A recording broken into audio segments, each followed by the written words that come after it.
राधे राधे। जय श्री कृष्ण।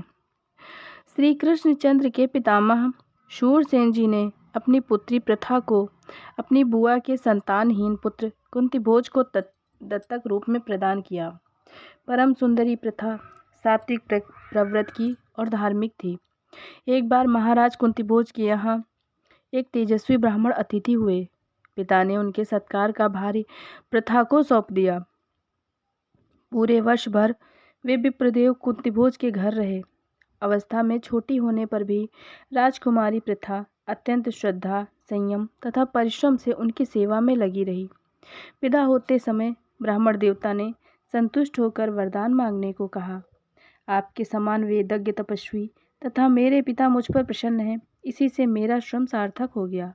मुझे कोई अभिलाषा नहीं है। कुंती ने ब्राह्मण की निष्काम भाव से सेवा की थी। बेटी, मेरी प्रसन्नता निष्फल नहीं होनी चाहिए। मुझसे तू इन मंत्रों को ग्रहण कर ले। इनके द्वारा तू जिस देवता का आवाहन करेगी वह विवश होकर तेरे समीप उपस्थित होगा। ब्राह्मण ने आग्रह किया। शाप के भय से प्रथा निषेध ना कर सकी।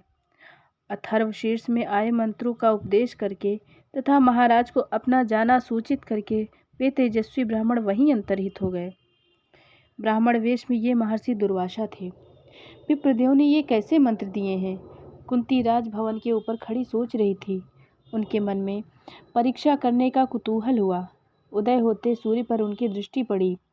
मंत्र प्रभाव से कवच कुंडलधारी भगवान सूर्य उस सूर्य मंडल में उन्हें दर्शन हुए। विधिवत आचमन करके उन्होंने मंत्रों का जाप करते हुए सूर्य नारायण का आवाहन किया। स्वर्णवर्ण दिव्याभरण भूषित तेजोमय पुरुष रूप से सूर्यदेव सम्मुख उपस्थित हो गए और कहा, भद्रे, मैं तुम्हारी मंत्र शक्ति से विवश होकर आया हूँ। आज्ञा दो, मैं क्या करूँ? कुंती ने प्रणाम करके प्रार्थना की, आप अपने धाम को पधारें। मैंने कुतूहलवश आपको बुलाया था। मेरा अपराध क्षमा करें। भगवान सूर्य ने कहा, देवताओं का आना व्यर्थ नहीं होना चाहिए। मुझे देखकर तुम्हारे मन में ये भाव आया था कि मेरे इन कुंडलों तथा कवच से भूषित अतुल पराक्रमी पुत्र हो, अतः मैं तुम्हें ऐसा ही पुत्र प्रदान करूंगा।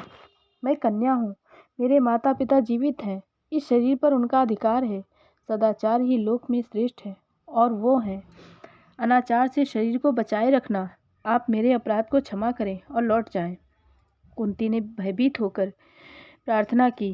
भगवान सूर्य ने समझाया और उनकी बात स्वीकार करके भी उनका कन्या भाव नष्ट नहीं होगा। वह सती ही रहेंगी। कुंती ने इस पर सूर्य नारायण की बात स्वीकार कर ली। भगवान सूर्य ने योग शक्ति से उनके उदर में अपना अंश स्थापित किया। उनके कन्या भाव को दूषित नहीं किया। अंतःपुर में केवल एक धाय को पता था कि प्रथा गर्भवती है। यथा समय देवताओं के द्वारा कांतिमान बालक उत्पन्न हुआ। उनके शरीर पर स्वर्ण कवच तथा कानों में दिव्य कुंडल थे। प्रथा ने धात्री की सलाह से एक पिटारी में कपड़े बिछाए और ऊपर से मोम चुपड़ दिया। उसी में नवजात शिशु को लिटाकर ढक्कन लगा दिया। पिटारी को अश्व नदी में छोड़ते हुए रोकर विदीर्ण हृदय होते हुए माता कुंती ने कहा, बेटा, सभी जल स्थल नभ के प्राणी तेरी रक्षा करें। तेरा मार्ग मंगलमय हो। शत्रु तुझे विघ्न ना दें। सभी लोकपाल तेरी रक्षा करें। तू कभी कहीं भी मिलेगा तो इन कवच और कुंडलों से मैं तुझे पहचान लूंगी। वह पिटारी अश्व नदी से चर्मवती चंबल, उससे यमुना में होती गंगा में पहुंची। चंपापुरी में सूत अधिरथ ने उसे पकड़ा और उसमें से निकले हुए बालक को पुत्र मानकर पालन पोषण किया। वही बालक वशुशेर महारथी कर्ण के नाम से विख्यात हुआ। दूतों द्वारा कुंती को पता लग गया था कि उनका पुत्र सूत द्वारा पाला जा रहा है। लोक लज्जा के भय से उन्होंने इस रहस्य को प्रकट नहीं किया। सुंदरी प्रथा के लिए महाराज कुंती भोज ने अनेक राजाओं से प्रार्थना की। स्वयंवर हुआ और महाराज पांडु के गले में जयमाल पड़ी। कुंती को लेकर वे हस्तिनापुर आए। आखेट में मृगवेशधारी ऋषि कुमार किंदम पर पांडु ने बाण चला दिया। मरते समय ऋषि पुत्र ने अपना रूप प्रकट करते हुए शाप दे दिया कि तुमने सहवास करते मृग पर बाण छोड़ा, अतः पत्नी के साथ सहवास करते समय तुम्हारी मृत्यु होगी। विरक्त होकर महाराज ने संन्यास लेने का निश्चय किया, किंतु कुंती देवी के आग्रह से पत्नियों के साथ वन में तपस्वी जीवन व्यतीत करना उन्होंने स्वीकार कर लिया। संतान न होने से पुरुष पितृ ऋण से उष्ण नहीं होता, ये सोचकर महाराज दुखी रहते थे। ऋषियों ने उन्हें देवांश से 5 पुत्रों की प्राप्ति का वरदान दिया। ऋषि वाक्य सत्य होने चाहिए, ये सोचकर उन्होंने एक दिन कुंती से कहा, भद्रे, तुम संतति प्राप्ति के लिए कोई यत्न करो। आपकी आज्ञा होने पर मैं जिस देवता का आवाहन करूंगी उसी से मुझे संतान होगी। आप आज्ञा दें, किस देवता का संकल्प करूं? दुर्वासा जी द्वारा मंत्र प्राप्ति का वर्णन सुनाकर कुंती जी ने पूछा, मुझे धर्मात्मा पुत्र चाहिए। धर्मात्मा संतति कुल को पवित्र कर देती है।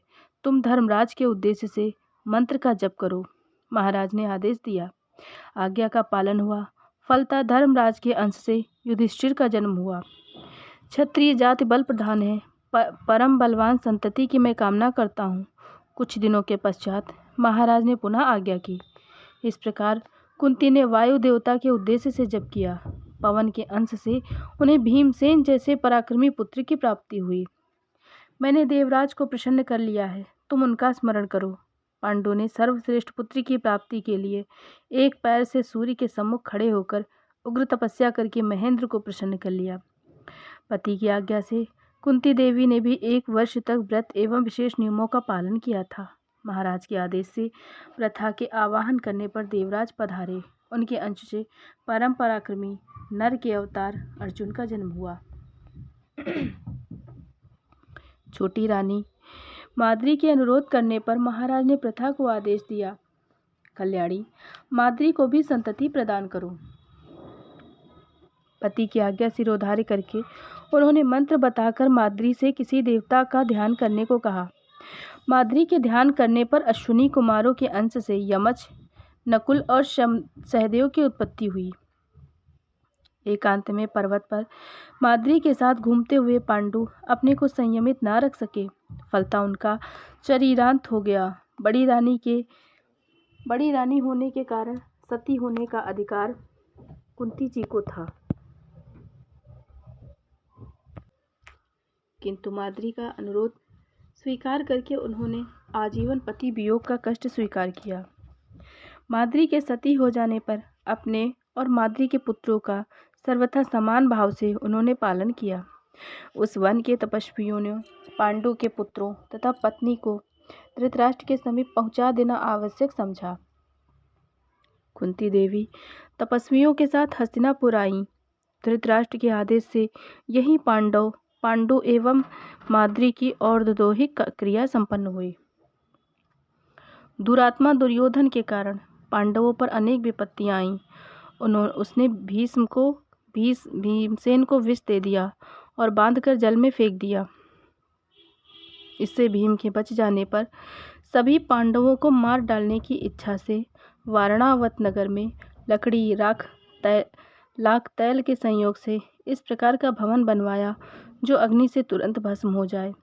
धृतराष्ट्र अपने पुत्र से सहमत थे। उन्होंने माता के साथ पांडवों को वारणावत जाने की आज्ञा दे दी। विदुर जी को कौरवों के इस षड्यंत्र का पता पहले ही लग गया था। उन्होंने उस भवन से वन तक एक सुरंग बनवा दी थी। जाते समय युधिष्ठिर को संकेत से उन्होंने सब बातें समझा दी। दुर्योधन का सेवक पुरोचन लाक्षा भवन में अग्नि लगाने को नियुक्त था। 1 वर्ष पांडव वहां रहे। एक दिन रात्रि में स्वयं अग्नि लगाकर वे माता के साथ सुरंग से वन में चले गए। पुरोचन उसी अग्नि में भस्म हो गया। दैवात पांडवों से अन्न लेने एक भील स्त्री अपने 5 पुत्रों के साथ उसी दिन आई थी। सुरापान के कारण प्रमत्त हो वे लोग उसी भवन में अनजाने सोते रह गए। उनके जले शवों को देखकर लोगों ने समझ लिया कि माता के साथ पांडव अग्नि में जल गए। वहां से बचकर घूमते हुए पांडव एक चक्रा नगरी पहुँचे। वहाँ ब्राह्मण वेश में एक ब्राह्मण के घर में ठहर गए। एक दिन चारों भाई कंदमूल लाने वन में गए थे। केवल भीमसेन माता के पास थे। उसी समय उस घर के लोगों का करुण क्रंदन करते सुनकर माता ने कहा, बेटा, हम लोग ब्राह्मण के घर में रहते हैं, ये हमारा सत्कार करते हैं। मैं बराबर इनका कोई उपकार करने की बात सोचा करती हूँ। आज इन पर कोई विपत्ति आई जान पड़ती है।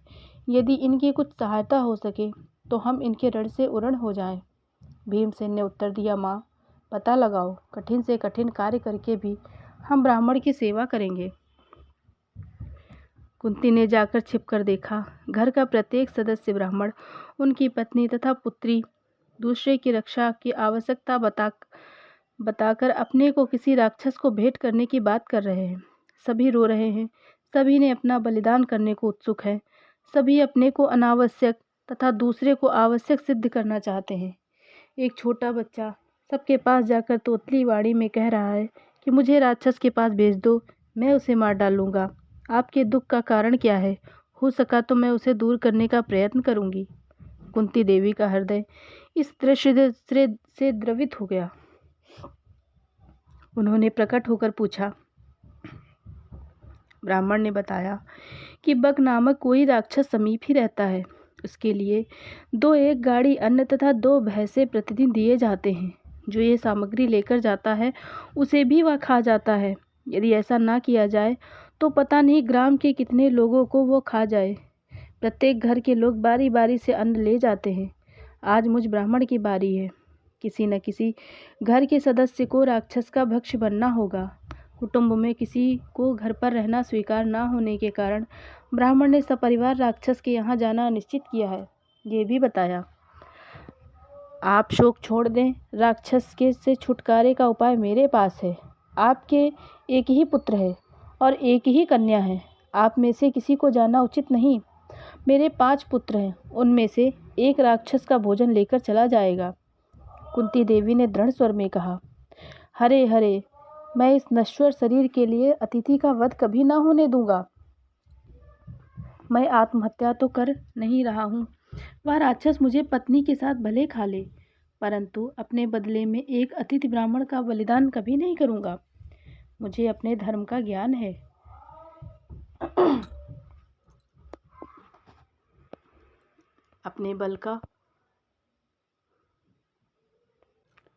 मुझे अपने धर्म का ज्ञान है।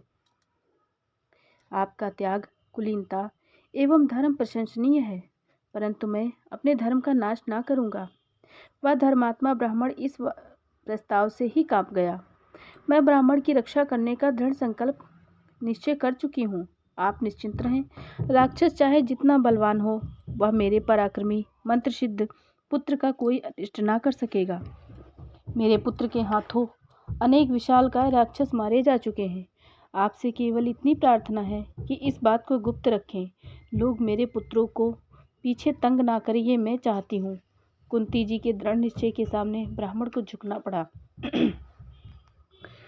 भीमसेन अन्न लेकर गए। वहां जाकर गाड़ी में जुते भैंसों को तो पीट कर उन्होंने गांव में भगा दिया और अन्न का स्वयं प्रसाद पा लिया। राक्षस बक लाल पीला होता आया सही, किंतु युद्ध में पछाड़कर ब्रकोदर भीमसेन ने उसे सीधे यमलोक भेज दिया। माता कुंती की कृपा से उस गांव के निवासियों की विपत्ति सदा के लिए दूर हो गई।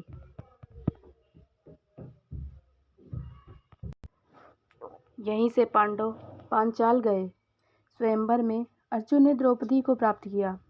माँ, हम एक भिक्षा लाए हैं, राजकुमारी को लाकर अर्जुन ने कहा। बिना देखे ही माता ने भीतर से कह दिया कि 5 भाई उसे बांट लो। फलता पांचाली 5 भाइयों की पत्नी हुई। पता लगने पर धृतराष्ट्र ने विदुर को भेजकर पांडवों को बुला लिया। आधा राज्य देकर इंद्रप्रस्थ उनकी राजधानी कर दी।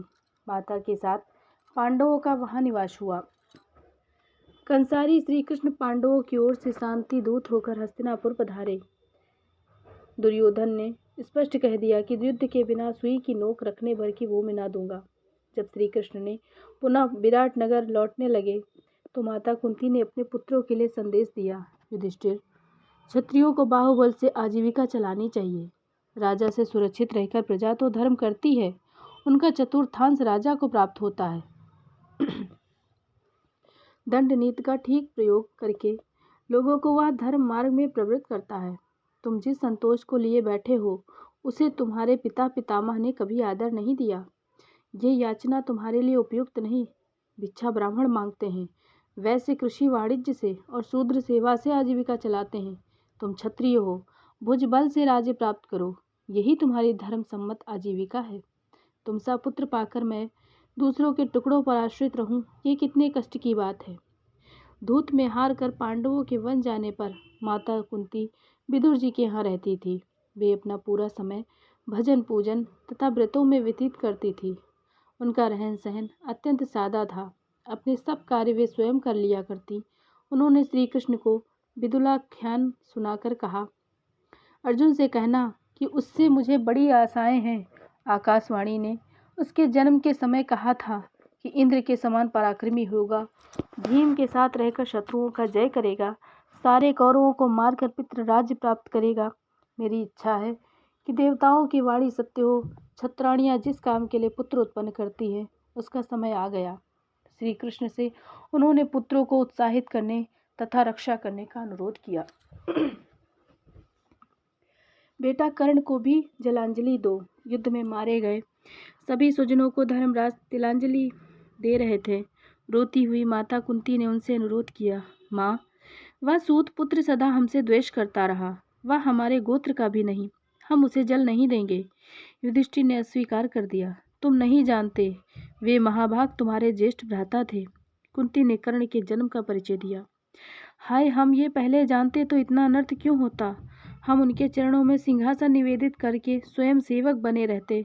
हमने अपने ही ज्येष्ठ भ्राता को मार डाला। माँ, तूने ये बात मुझसे क्यों नहीं कही। धर्मराज अत्यंत शोकार्त होकर रोते हुए बार बार पूछने लगे।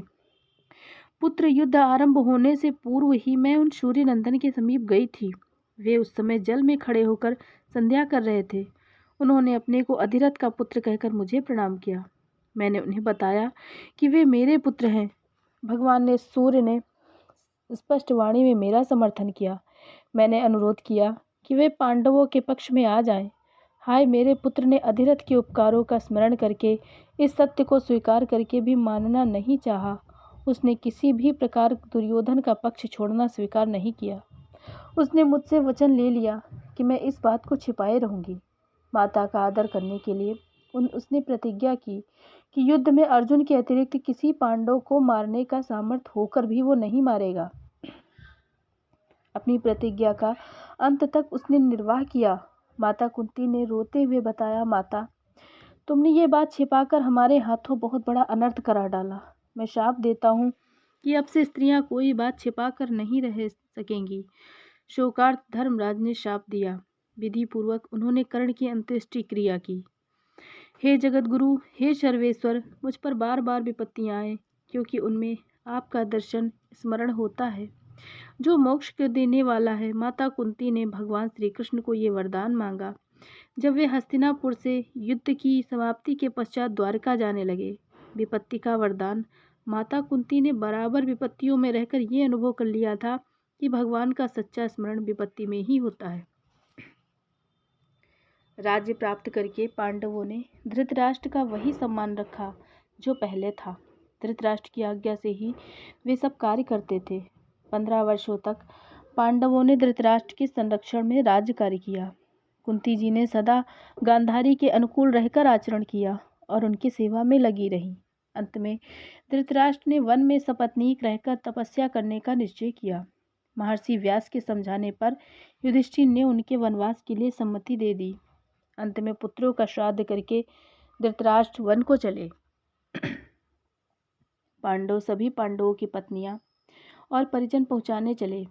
माता कुंती गांधारी का हाथ पकड़े आगे आगे चल रही थी। युधिष्ठिर, भीम आदि ने माता से लौटने के लिए प्रार्थना की, पर कुंती अपने निश्चय पर अटल रही। धृतराष्ट्र तथा गांधारी ने भी कुंती को लौटने का आदेश दिया। अनेक प्रयत्न किए, किंतु असफल हुए। सती कुंती वनवास का निश्चय कर चुकी थीं। गांधारी उन्हें किसी प्रकार लौटा न सकी। वन में कुश की चटाई पर गांधारी के साथ माता कुंती रात्रि में सो रहती थी। वहीं जल तथा कंदमूल लाती थी। आश्रम भी वही स्वच्छ करती। सब प्रकार से वे धृतराष्ट्र तथा गांधारी की सावधानी पूर्वक सेवा करती थी। स्वयं अनेक प्रकार के व्रत उपवास किया करती थी। तीनों समय स्नान करके पति का स्मरण करती। इस प्रकार वन में अपना समय वे व्यतीत करने लगी। वन में युधिष्ठिर एक बार सपरिवार पूरे समाज के साथ मात्र दर्शन के लिए पधारे। इसी समय वहां भगवान व्यास भी आए। धृतराष्ट्र ने भगवान व्यास से अपने मृत पुत्रों को देखने की इच्छा प्रकट की। माता कुंती ने भी कर्ण को देखना चाहा। योग बल से व्यास जी ने सभी मृत पुरुषों को दिखा दिया। पूरी रात्रि वे मृत जन पांडवों के साथ मिलते जुलते तथा क्रीड़ा करते रहे। प्रातः गंगा में वे अदृश्य हो गए। भगवान व्यास ने आदेश दिया, जो स्त्रियां पतियों के समीप जाना चाहें वे गंगा में डुबकी लगा लें। पांडवों के हस्तिनापुर लौट आने पर कुंती जी गांधारी तथा धृतराष्ट्र के साथ हरिद्वार चली गईं। वहां तीनों कठोर व्रतों का आचरण करने लगी। एक दिन वन में दावाग्नि लगी देख तीनों ने आसन लगाया। योग के द्वारा प्राण निरोध करके उन्होंने शरीर छोड़ दिया। उनका ये शरीर दावाग्नि की भेंट हो गया। अर्थात इस संसार में ऐसा कौन प्राणी है जो श्री कुंती जी के समान भगवान में प्रीति करे। जिस विपत्ति से सभी लोग दूर भागते हैं, उसे कुंती जी ने भगवान से मांगा कि मुझ पर सदा विपत्ति रहे जिसमें आपका दर्शन होता है। हे लालन, मैं सदा तुम्हारे मुखारविंद का दर्शन करना चाहती हूँ। बिना दर्शनों के हृदय में शूल लगने के समान दुख होता है। या तो आप निकट रहकर दर्शन दीजिए, नहीं तो विपत्ति रूप वनवास दे दीजिए। ऐसी व्याकुलता देखकर भगवान की आंखों में आंसू आ गए। द्वारिका को प्रस्थान करते हुए श्री कृष्ण को फिर घर को ही लौटा लाईं। श्री कृष्ण कुंती जी के तन और धन और प्राण थे। भूमि का भार उतारकर भगवान निज धाम को चले गए। ये सुनते ही उनके वियोग में कुंती जी से थोड़ा भी नहीं रहा गया। तुरंत शरीर छूट गया। वे भगवत धाम को चली गईं। धन्य है, यही सच्चा प्रेम प्राण है। राधे राधे। जय श्री कृष्ण।